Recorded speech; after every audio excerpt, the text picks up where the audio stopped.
ভারতের সঙ্গে আলোচনার জন্য সৌদি আরবকে নিরপেক্ষ স্থান হিসেবে বিবেচনা করছে পাকিস্তান। পাকিস্তানের প্রধানমন্ত্রী শেহবাজ শরীফ বুধবার বলেছেন, গুরুত্বপূর্ণ বিষয়গুলোতে পাকিস্তান ও ভারতের মধ্যে অত্যন্ত প্রয়োজনীয় আলোচনার জন্য সৌদি আরব নিরপেক্ষ স্থান হতে পারে। এছাড়া সেনাবাহিনী প্রধান জেনারেল সৈয়দ আসিম মুনিরকে ফিল্ড মার্শাল পদে উন্নীত করা নিয়েও কথা বলেছেন তিনি। বিষয়টি নিয়ে তিনি পাকিস্তান মুসলিম লীগ নেওয়াজের সভাপতি নওয়াজ শরীফের সঙ্গে পরামর্শ করেছেন বলে জানান। পাকিস্তানের প্রভাবশালী দৈনিক দ্য ডন জানায়, প্রধানমন্ত্রী ভবনে সাংবাদিকদের সঙ্গে আলাপকালে শেহবাজ বলেছেন, ভারতের সঙ্গে আলোচনার সময় কাশ্মীর, পানি, বাণিজ্য ও সন্ত্রাসবাদ মূল বিষয় হবে। তবে এ ব্যাপারে ভারতের পক্ষ থেকে কোনো মন্তব্য পাওয়া যায়নি। যুক্তরাষ্ট্রের প্রেসিডেন্ট ডোনাল্ড ট্রাম্পের মধ্যস্থতার প্রস্তাবের আলোকে আলোচনার জন্য তৃতীয় স্থানের সম্ভাবনা আছে কিনা এমন প্রশ্নের জবাবে শেহবাজ শরীফ চীনকে নিরপেক্ষ স্থান হিসেবে রাখার সম্ভাবনা উড়িয়ে দিয়ে বলেন, ভারত কখনোই এতে রাজি হবে না।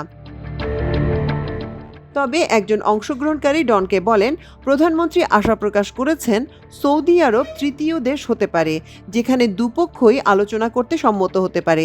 যখন বলা হয়েছিল ভারত সন্ত্রাসবাদের উপর আলোচনা করতে চায়, অন্যদিকে পাকিস্তান কাশ্মীরের উপর জোর দিতে চায়, তখন শেহবাজ বলেন, ভারত পাকিস্তান আলোচনার মূল বিষয় হবে কাশ্মীর, পানি, বাণিজ্য ও সন্ত্রাস। এছাড়া জেনারেল মুনিরকে ফিল্ড মার্শাল হিসেবে নিয়োগের বিষয়ে প্রধানমন্ত্রী শেহবাজ বলেন, সেনাপ্রধানকে ফিল্ড মার্শাল করা আমার নিজের সিদ্ধান্ত। নওয়াজ শরীফ সর্বদা সেনাপ্রধানের মেয়াদ বৃদ্ধির বিরোধিতা করেছেন কিনা এমন প্রশ্নের জবাবে প্রধানমন্ত্রী বলেন, যে কোনো সিদ্ধান্ত নেয়ার আগে তিনি তার বড় ভাইকে আস্থায় নেন এবং একইভাবে ক্ষমতাসীন দলের সভাপতির সঙ্গে পরামর্শ করেই সিওএসকে ফিল্ড মার্শাল করা হয়েছিল। তিনি বলেন, পাকিস্তান ও ভারতের জাতীয় নিরাপত্তা উপদেষ্টারা একে অপরের সঙ্গে যোগাযোগ করার পর পরিস্থিতির উন্নতি হচ্ছে।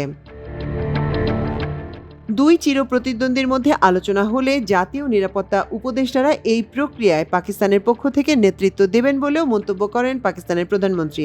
ভারতের কাশ্মীরের পেহেলগামে গত 22 এপ্রিল সন্ত্রাসী হামলায় 26 জন নিহত হবার পর দিল্লি ও ইসলামাবাদের মধ্যে উত্তেজনা বাড়তে শুরু করে।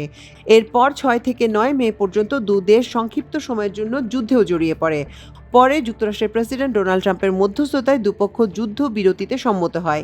সে সময় একটি নিরপেক্ষ ভেন্যুতে তারা বসবে বলে জানিয়েছিল যুক্তরাষ্ট্র। ভারত এত বছর পর্যন্ত পাকিস্তানের সঙ্গে কোনো ইস্যুতে তৃতীয় পক্ষের কোনো ধরনের হস্তক্ষেপ মেনে না নিলেও এবার আর বিষয়টি নিয়ে আপত্তি করেনি। মাল্টিমিডিয়া ডেস্ক, আমার দেশ।